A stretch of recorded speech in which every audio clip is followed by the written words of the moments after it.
इस वीडियो को लाइक करें, हमारे चैनल को सब्सक्राइब कर बेल आइकन जरूर प्रेस करें हमारी न्यू वीडियो सबसे पहले देखने के लिए। आज देवेंद्र जी की इस सभा में मैं यहां पर महाराष्ट्र की सभा में आया था। ऐसे तो फडणवीस जी आए हैं, लेकिन एक के साथ एक फ्री शाहनवाज हुसैन भी आपके बीच में आया।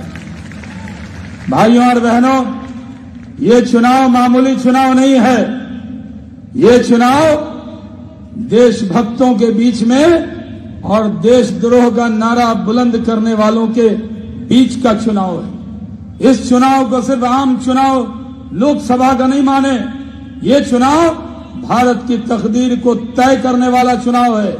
ये चुनाव तय करेगा कि भारत माता की जय करने वालों का राज होगा या भारत माता के टुकड़े करने वालों का नारा लगाने वालों का राज होगा। ये चुनाव तय करेगा कि जेएनयू में जाकर भारत तेरे टुकड़े होंगे इंशाअल्लाह कहने वालों की जीत होगी या इस भारत माता के लिए अपनी प्राण की आहुति देने वालों की जीत होगी।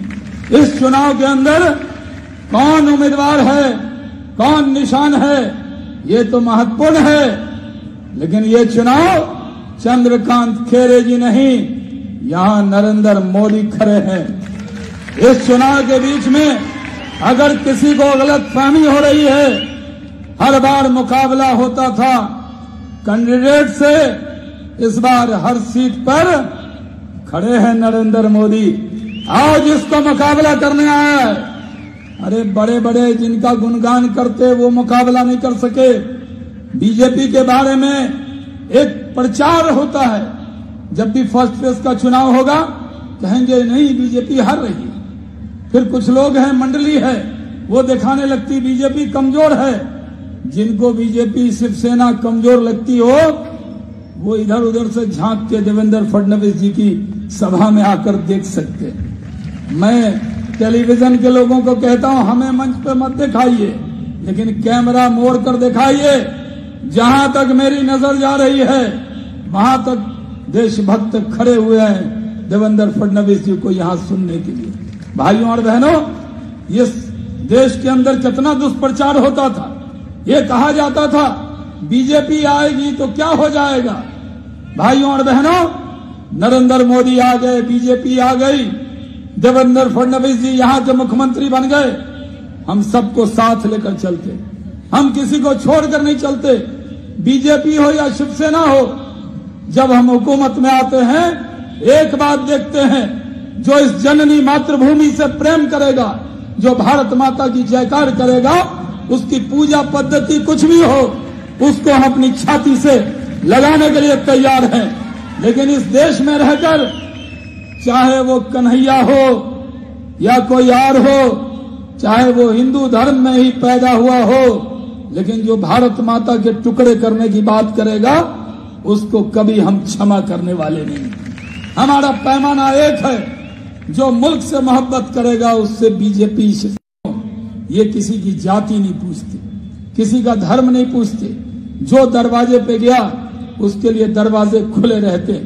मैं आज गर्व से यहां कहने आया हूं, मैं कोई लंबी बात कहने नहीं आया, मैं तो देवेंद्र जी के साथ आया हूं और पहली बार संभाजी नगर औरंगाबाद में आपके बीच में कहने आया।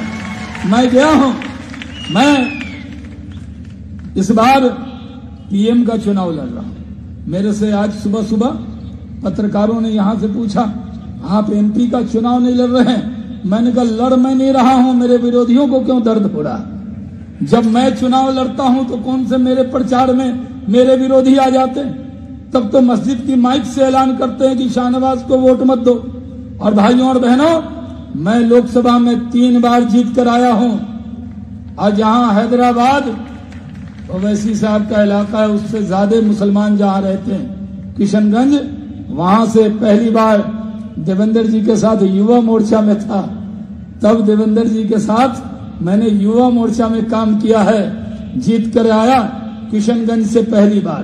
तब तो देश के बहुत से नेता, बिहार के भी बहुत से नेता मुझे पहचानते नहीं थे जितना फडणवीस साहब पहचानते थे। और मेरी पार्टी सांप्रदायिक कहते हैं, अगर मेरी पार्टी सांप्रदायिक होती तो जहां 70% आबादी है मुसलमानों की, किशनगंज, वहां से शाहनवाज हुसैन जीत कर आया।